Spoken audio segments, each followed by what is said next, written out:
Hollister back to Davis. She throws to first. North Georgia, you are the national champions.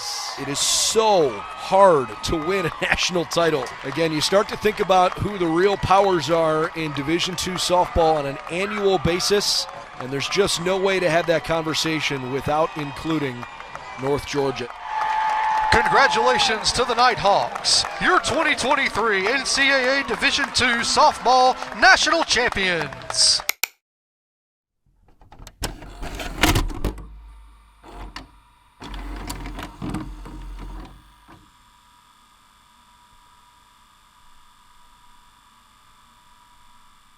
Annual trip for us is to open the season down in Gulf Shores, Alabama. I'm really excited. I think that we have a good group of girls that are ready to compete. This time getting on the bus, going to Gulf Shores, we didn't have a whole lot of new faces, but we had some key new components that we felt were going to really complement the challenge down to the beach that following weekend. Won our first game of the season, dropped our second game of the season, and then I think from there you just started to see how talented this team could be on the field. After our split in Alabama, we just kept winning. It was great.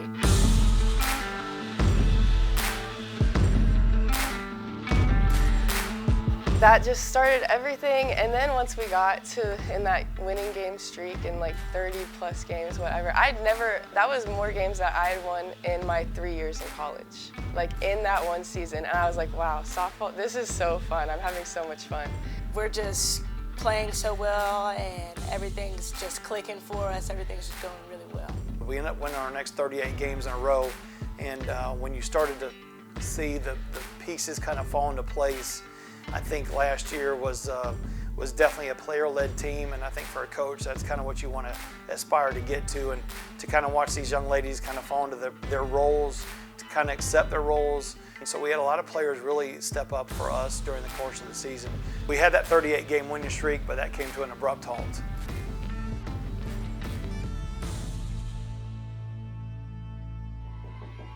Here comes the pitch to Sinkfield. That one's going to be grounded to the short, and the throw to first is going to be there on time. And Columbus State with the upset over the #1 ranked team in the nation, North Georgia. So going into the Columbus game, the Columbus series actually, my teammates had been telling me like all about like the rivalry with Columbus and stuff, and I didn't know anything about it. For the Cougars, who have just been absolutely pouring it on here. That was the most humbling game I've ever played, and I remember I was standing on the mound, could not get out of an inning.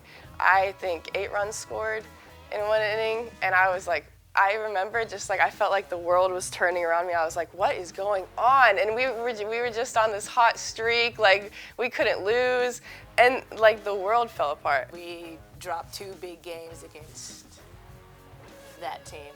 We definitely had like a fire in our tummies, but we were also like confused with ourselves.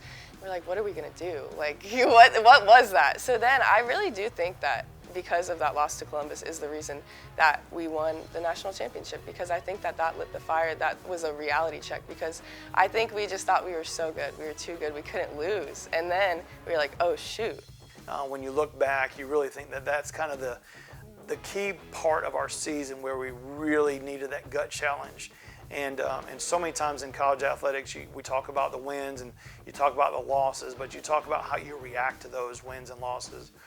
I think coming back, we screwed on our nails tighter, getting our heads right better in the game, and fought back, got a good rebounds, and I'm glad that we played well the last game that we had with them. Very speedy. That one's hit well and hard, and it's going to get over. Georgia Blair with a home run following that fly out. Great redemption for the Nighthawks. That one's hit hard, and it gets over. Hannah forehand walks it off. How our team responded after those 2 devastating losses, which we at the time really thought they were devastating, but it wasn't. It was just an opportunity for us to kind of show our resolve and show who we were as a program and what we stood for and how we could overcome a little diversity, and boy did they ever. And very extremely proud of this group for rebounding from those 2 losses and to go on to finish the season the way they did. Kiss that puppy goodbye. Right on cue, Jolie Lester with a bomb. And right on cue, she gets one down in center field, and that seals the deal here. 2-2 pitch. That one's going to be grounded right back to Heberlin. Makes the throw to first. Well on time. And for the 9th consecutive season, the Nighthawks are Peach Bell Conference regular season champs. Historic regular season, finishing with an astonishing 48-5 record, 30-4 at home, and 16-0 undefeated on the road, finishing their regular season as the 2nd-ranked team in the nation. We'll be back with you on Friday, April 28th, for the start of the Peach Bell Conference Tournament.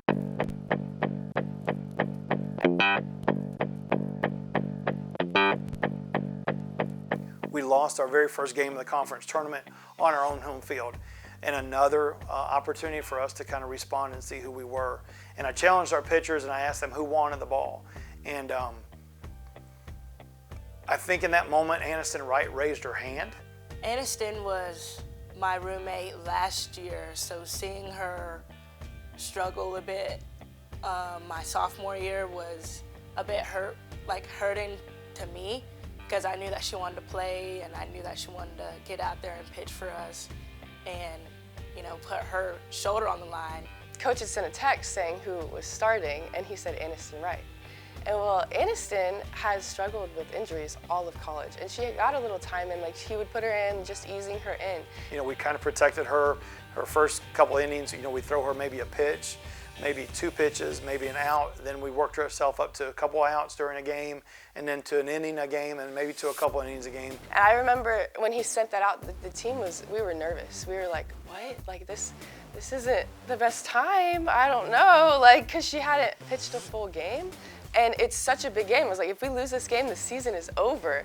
And I get in the locker room, and Aniston is cool as a cucumber. She was so ready and just prepared, and that really calmed my nerves, and it was just really refreshing.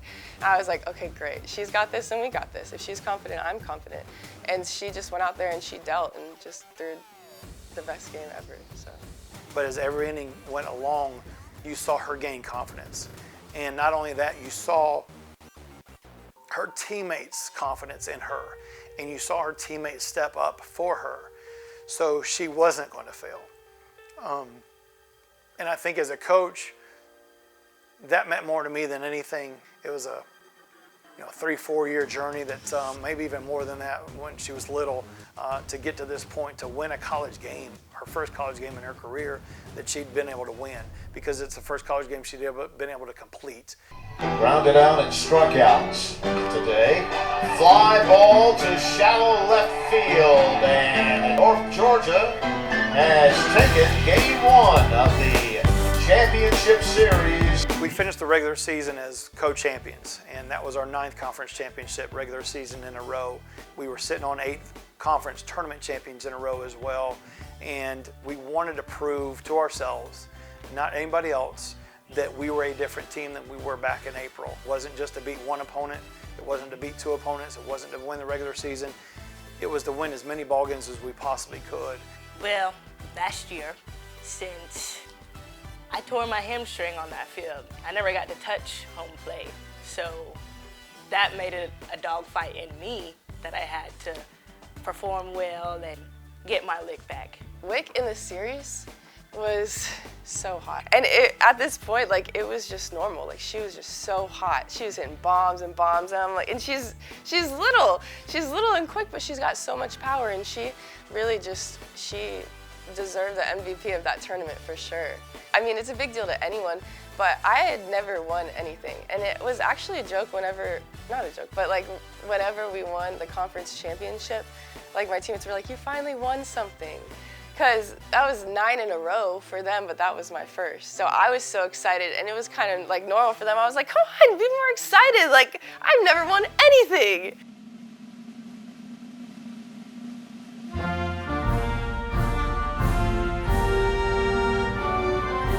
felt like we had reestablished who we were. We were who we wanted to be, and we felt good about moving forward into postseason play. And again, once you get to that point in the season, everything's 0-0, and that's kind of unique, and that's the exciting time of a college career, a college season.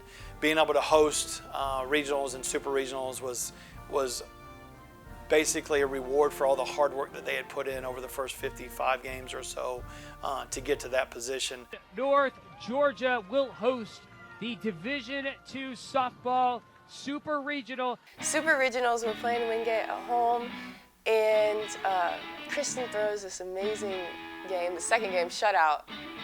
It was crazy. She was so nervous. No reason. She gets so nervous, and she throws great. For the Bulldogs, 0-1 pitch. This one's hit well into left field.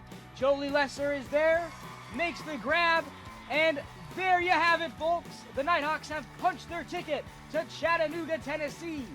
And again, Kristen Davis, young lady who's come into our program and made a tremendous impact for us, and through a 1-0 shutout in a game where we weren't afforded to be able to give up a run. And that propelled us to be able to get ourselves to Chattanooga, Tennessee, one of the final 8 teams in the country. As a college coach, that's all you want. Just give yourself a chance, but you've got to be able to get on that bus to get there, to give yourself an opportunity to do that. And I think that's what kind of drove these young ladies to get to that position. A beautiful evening in Chattanooga, Tennessee for the 4th and final game of the day in this opening day of the 2023 National Championship Tournament. It pins the number 3 and number 6 seeds against one another. North Georgia playing just a couple hours up the road. The Nighthawks from the Peach Belt against tournament debutantes, the Warriors from East Stroudsburg. I remember going onto the bus, and it's just a whole new feeling for me because previously my season would be over. I would be at home, maybe at the beach. I don't know. Like, I had never been playing softball at the time. So getting on the bus, I was just so excited to go play with my teammates. I was so excited to be one of the last teams playing. Like, I'd always watch them. This was a short bus ride for us, a 2-hour trip to Chattanooga, Tennessee. And again, for me, kind of knew what we were getting into up in Chattanooga. The atmosphere we were hoping to kind of create through hosting the Division II National Championships in Chattanooga. Several of our players have probably played in Chattanooga before through the travel ball circuit, and so for us it felt like another midweek trip, but once you got off the bus in Chattanooga, man, things felt different. After winning our first game, we faced a very talented University of Central Oklahoma team, and defensively I think they were one of the best teams in the country. So I think for myself individually, we were going to be tested, and I think we emphasize, and one of the things I think we do a really good job of is emphasizing base running and creating runs and creating some havoc. And to do it against a test like this against UCO was going to be a challenge for myself and for our team. And I remember early in the ball game, there was a couple situations we weren't probably as aggressive as we had been practicing to be, had been trained to be, and that was on me. And I kind of had to do a little self-check at that moment, because I was like, you get to this point and you don't want to overcoach, but you don't want to undercoach either. And I thought I was undercoaching a little bit. I thought I was being a little bit hesitant. And I think we kind of took the reins off our kids and let them be who they were, because that's what got us there. And I really wanted to make sure if we were going to lose, if we were going to go home without a national championship, that we were going to do it our way. And I think once we took the reins off the kids, we really started to see some things happen. A couple of plays that really stood out for me in that Central Oklahoma game was a pass ball with a runner at second and third, and both our runners scored, even the runner from second base. And that's something that you don't coach. That's something that you really instill in the players through the practice process. And when both those runs scored and we really started to get things going on the base paths, we really felt like we had an opportunity to win that ball game and to put us in the Final Four. Got her! Strike 3 called. Ball game. I remember going into the Final Four, and it was a huge deal. You could feel kind of like the pressure, because the team had been there the previous 2 years. But, and knowing like the teams and like all the talk, people always have things to say, oh, they won't beat them, they can't beat them, In the UT Tyler game, it was a great game, and once we lost the first game, like we were up the whole game, this girl hits a home run, beat us 3-1, and I remember we were about to play them again, all we have to do is win one game, but you could hear crickets in the dugout. We can't do this 3 times in a row. So I remember, like, once everyone got down, I actually went around and I was like, guys, come on, like, it doesn't have to be like this. Because I was like, get up, because we were playing in that second game, and it was 0-0 almost the whole time, and I just remember, like, everyone being scared, and I was like, well, if we're scared, we're gonna lose. Like, we just have to play. And everyone was like, you're right, and we just started going. We were like grinding, and the vibes were better, the cheering was up. So before the pitch even was thrown, I knew that I wanted the ball. I wanted the ball to have the last out, make sure, you know, everything was gonna go right. So as soon as it just like hits me, I was like, yes, yes! I finally got one to end it all and go to the national championship. Finally beat UT Tyler. We had teams before talking trash on how we could never beat UT Tyler or wait till they see UT Tyler, and just like shutting it down like that was pretty good. It was a good feeling for sure. Well, this is what you dream about all season long, a chance to get to Chattanooga and play in a national championship series. We are ready to start this best-of-3 championship final. The Grand Valley State Lakers from Allendale, Michigan, out of the GLIAC against the North Georgia Nighthawks from the Peach Belt Conference, just a couple hours down the road in Dahlonega, Georgia. Going into Grand Valley, doing the scout and watching them play and over the last 3 days was a tremendous challenge for us, and their pitcher was phenomenal. We knew we were going to have to beat her twice, and I think early on in the game 1 we got behind. We got hit in the mouth again, which seems to be our forte in the 2023 season. They jumped on us pretty hard, and you're like, oh, here we go, and now we're going to have to climb, but we did. Our kids really dug down. Our pitchers dug down as well, kind of held them at bay where we were. I think one of the unique plays in that ball game, again, it was a tight ball game at the moment. We had brought Sophie Mooney in to kind of close. They were getting a little bit momentum offensively. Tybee had pitched a tremendous ball game for us. Sophie came in, and Sophie's kind of our automatic ground ball pitcher. You've got to be able to make plays behind her. They had runners at first and third. We were able, I think at the moment we could afford to give up the run. We really wanted to get an out up the middle if we could, and turn a double play would be phenomenal. And Sophie had just come in. She'd done her warm-up pitches. We talked to her a little bit. So if you're in a first and third situation, tough situation, talked to my middle infielders. We said, listen, just get the out. I'm not worried about the girl. If she scores, we're still up 2. If she scores, we're up 1. But let's try and make sure we get the lead runner at second base. Make sure we get that out before we try and turn 2. And I remember talking, you know, just kind of stepping back and watching my players talk. And Hannah Forehand, 5th-year senior, just, you know, kind of took reins of that situation. Hannah Forehand had previously talked to Georgia about if there's a ground ball, we're turning 2. So then that exact thing happened, and the runner froze on the ground ball, like hesitated, I guess, and then she threw out at home, and the game was over from there. The momentum, we took it, it was ours. Like, you couldn't win that game.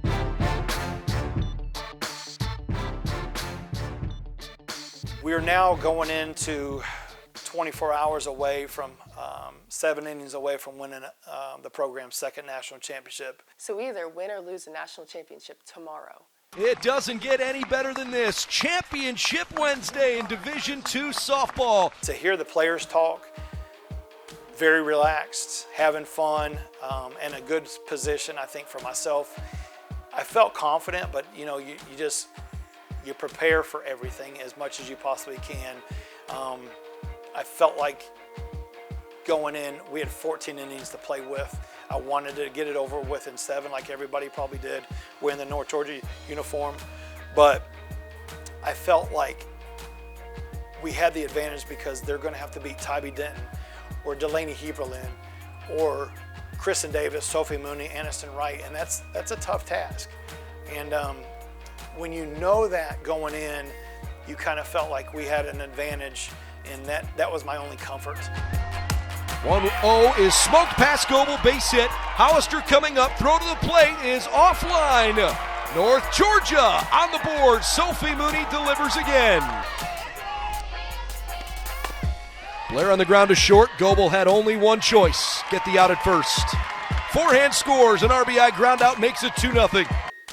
I had already trusted and lived that she could get it done. She's a great base runner, so I already knew that she was going to make something happen. And second base was open, wide open. That puts me in scoring position, so everything worked out really well, even though I did. Really, all I remember about that last game is warming up. I remember I warmed up so many times, and then I didn't even have to go in because Kristen pitched a shutout. Hollister back to Davis. She throws to first. North Georgia, you are the national champions.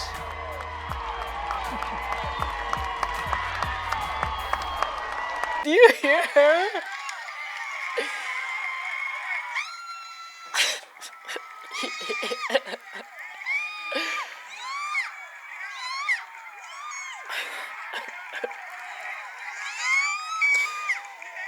Oh, that was the first game that my grandma came to ever in my life, ever. And I had just lost her on October 11th.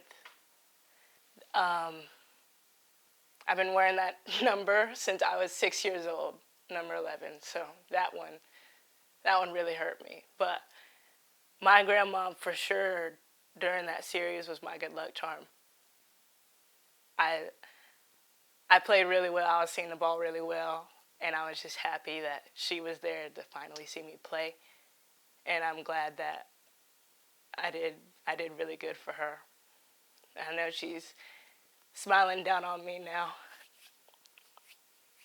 She was one of the few grandparents there at the national championship. And just to see me win a national championship is not many things that, there's not many grandparents, can say that they watched their granddaughter win a national championship. It's been hard, but I know that I'm going to do the best that I can for her. Yeah.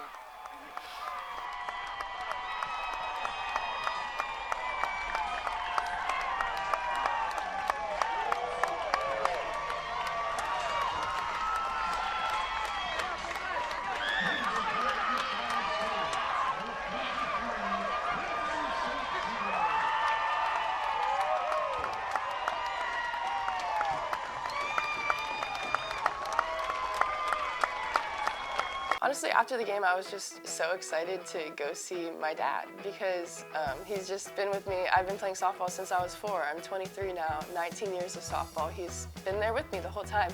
And finally just winning the biggest thing there is to win is just so awesome. I was just so excited to go see him and give him a hug. Right after the game, a couple of my friends had came up from Dahlonega. They drove up from Dahlonega to Tennessee, so I seen them first, hugged them, saw my family, gave them a big old hug, and everyone was just really proud of us and how we overcame a lot of things to make it happen. And we were also excited to go into the pool because that was one of our main goals after we won the national championship, was just to jump in the pool. Because you always see some teams jumping, like golfers jumping the pond close to the green, and you see some teams jumping their fountain on campus or whatever it may be. And I thought, well, maybe this could be a neat tradition we could work into our schedule of whoever wins the national championship is to jump in the pool. Going to Buc-ee's and walking in with a trophy, everyone was like, oh my gosh, who are they? We're like, you see us? We got our trophy in the shopping cart, just walking around, picking up things. I had the best time. Bus ride home. Oh, what a bus ride. The amount of text messages, phone calls I was getting by the time I got on that bus was crazy. To see our kids be able to celebrate.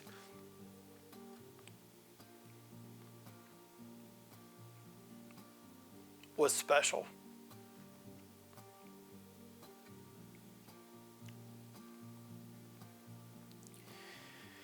And a lot of excitement on that bus.